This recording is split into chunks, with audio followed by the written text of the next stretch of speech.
আমাকে ডাক দিছে। আসসালামু আলাইকুম। জি ওয়ালাইকুম সালাম। আসসালামু আলাইকুম। ওয়ালাইকুম আসসালাম। আপু কেমন আছো? আলহামদুলিল্লাহ ভালো আছি, আপনি ভালো আছেন? আল্লাহ তাআলা খুব ভালো লাগছে। যাই হোক, তুমি কি উঠাচ্ছ? বড়ই। বড়ই কেন? এগুলোতে আর কি টাকা দিবে তো এজন্য উঠাইয়া দিতেছি।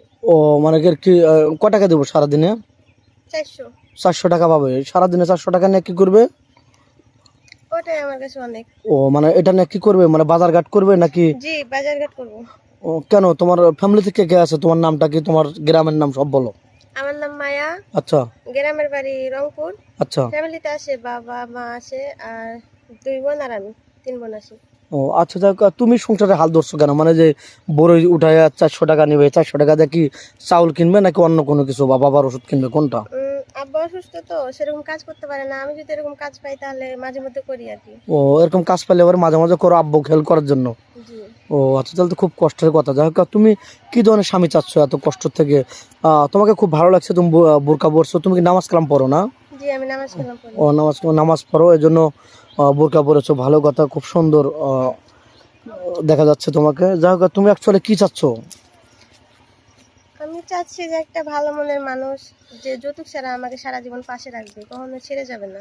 বুঝতে পারছো, তুমি বলতে বলতে চাচ্ছ যে আমি যৌতুক দিতে পারবো না, আমাকে গরিব হিসাবে জানি গণ্য করে বা আমাকে ভালোবাসবে, আমি তাকে ভালোবাসবো, আমাকে অবহেলা করবে না গরিব বিরা, আমি তার সংসার নিয়ে আমি আগলে থাকতে চাই, এই তো?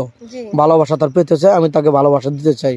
যা হোক, এই যে কষ্টগুলো করতেছো, কষ্ট করে তোমার সংসার চালাচ্ছ, তাহলে গার্মেন্টসে যেতে পারতে, গার্মেন্টসে জব করতে পারতে না? ওখানে কি গার্মেন্টসে যাই না, আসলে গার্মেন্টসে গেলে মানুষে খারাপ বলে। ও আর এই জন্য? এমনিতে আমরা গরিব, আরো নানান ধরনের খারাপ বলবো, এই জন্য দেশে যা কাজ পাই তাই করি মাঝে মধ্যে। ও বুঝতে পারছি। যাই হোক, তাহলে তোমার সংসারে পরিবারে অনেক কষ্ট না?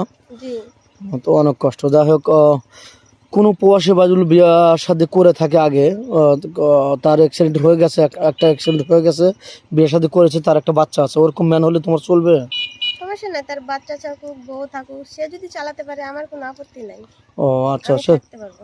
তুমি থাকতে পারবে না? জি সুপ্রিয় দর্শক বন্ধু, মেয়েটা খুবই কষ্ট বা ছোট বাধায় কষ্ট করে বড় হয়েছে, এখনো কষ্ট করতেছে। আজকে 400 টাকা রোজ কাজ করতেছে মানুষের। এই যে বড়ই কুড়াইতেছে, বড়ই উঠাতেছে, বড়ই উঠায় এগুলো বিক্রি করবে, আর তারপরে একে টাকা দিবে, 400 টাকা দিবে। এত কষ্ট করে সে কর্ম করতেছে। যাই হোক, নিজের পায়ে দাঁড়াতে চাচ্ছে। তোমার কোনো ফোন নাম্বার আছে? জি না, আমার কোনো ফোন নাই। মেয়ের কোনো ফোন নাই, আমাদের নাম্বার দেওয়া হবে, কেউ ভিডিও কল দেবে না, ভিডিও কল দিলে ব্লক করতে বাধ্য হবো। ভালো থাকবেন, সুস্থ থাকবেন, এই বলে শেষ করে দিলাম। আল্লাহ হাফেজ।